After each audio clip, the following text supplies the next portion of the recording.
নমস্কাৰ প্ৰভা খুৰী জুহাললৈ আপোনালোকক স্বাগতম জনালোঁ। আজি আপোনালোকৰ ওচৰলৈ এটা মিঠাই ৰেচিপি লৈ আহিছোঁ।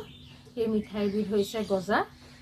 ঘৰতে অতি সহজতে বনাব পৰা মিঠাই আৰু কেনেকৈ বনাই আপোনালোকে চাই থাকক। মই বনাই দেখুৱাম এতিয়া। এই প্ৰথমতে চচপেনটো জুইত পাতি ল'লোঁ। তাৰপিছত এগিলাচ পানী দিলোঁ। এয়া একাপ চেনি দিলোঁ। চেনি পানীখিনি উতলি দিব লাগিব।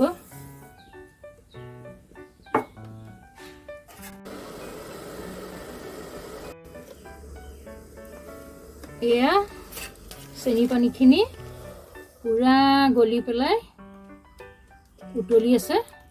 এয়া নমাই থওঁ।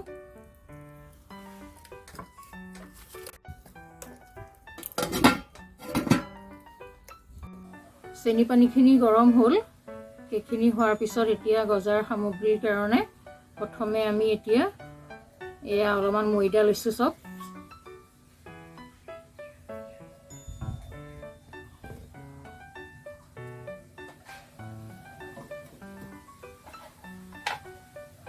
অকণমান বেকিং পাউডাৰ ল'লোঁ।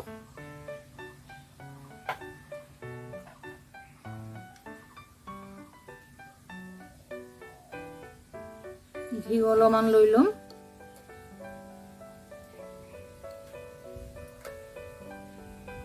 কোমল হ'ব তেতিয়া। অকণমান ৰিফাইন লৈছোঁ।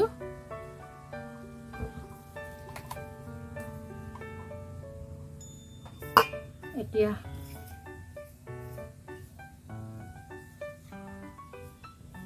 পানীৰ লগত আটা সনা দি সানিব লাগিব।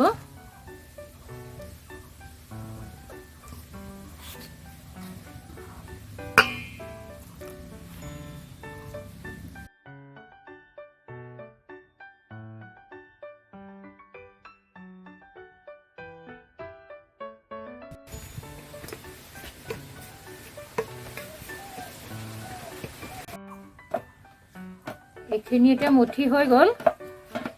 এখন বহল কাঁহীত এনেকে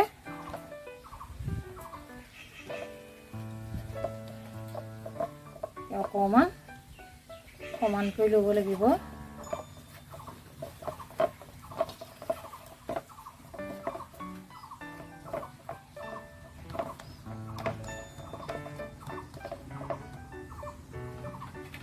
এখন চুৰিৰে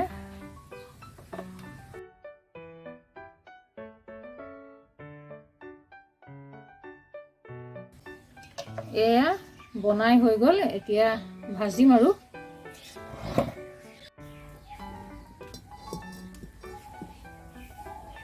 এতিয়া এয়া ঘিউখিনি ঢালি দিম।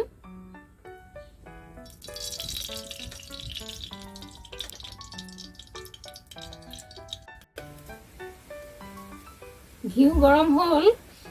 এতিয়া ভাজিব পৰা হ'ল এটা এটাকে। কৃষ্ণ,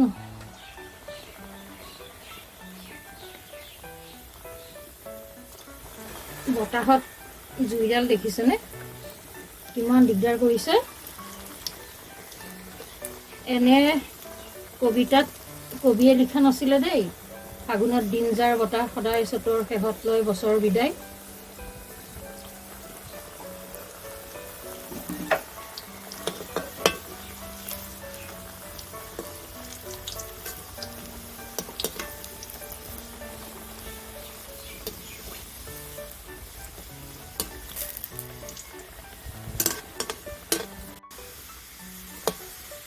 এয়া হৈ গ'ল নমাবৰ।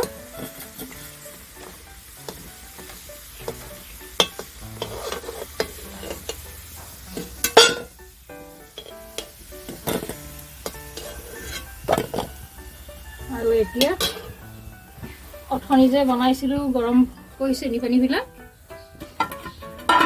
এয়া চেনি পানীত এয়া ডুবাই দিছোঁ।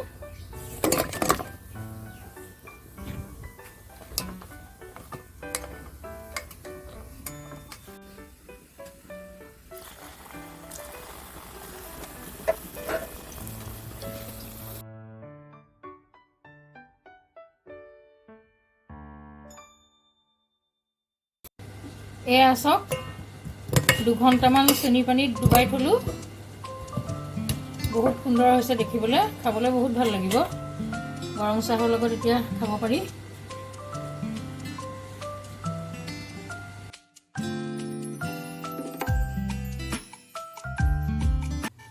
আজি আপোনালোকে মোৰ ভিডিঅ'টো চাই ভাল পালে যদি লাইক কমেন্ট শ্বেয়াৰ কৰিব আৰু মোৰ চেনেলটো সাবস্ক্ৰাইব কৰিব ধন্যবাদ